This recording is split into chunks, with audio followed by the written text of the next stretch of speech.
দুর্নীতি এই যে 17 তারিখে বিল প্রস্তুত করেছে, পূর্ববর্তী বিল ছিল 15,525, সে 17 তারিখে লেখছে বর্তমানে 15,570। আজকে মাসের 8 তারিখ বর্তমান বিল মিটারে দেওয়া আছে।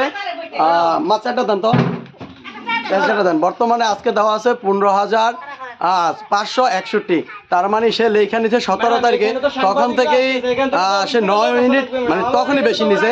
আজকে মাসের 8 তারিখ, 8 তারিখে বিল যেখানে আরো বেশি হওয়ার কথা, যেখানে 15,570-এর উপর হওয়ার কথা, সেখানে আজকে আছে বিল 15,561। তার মানে তারা এত দুর্নীতি আর এতভাবে মিটার না দেখে বিল প্রস্তুত করে যায়। প্রত্যেক গ্রাহকের এরকম 10 ইউনিট 20 ইউনিট করে প্রবলেম, যেখানে বিল তৈরি করেছে 2,061 টাকা এরকম।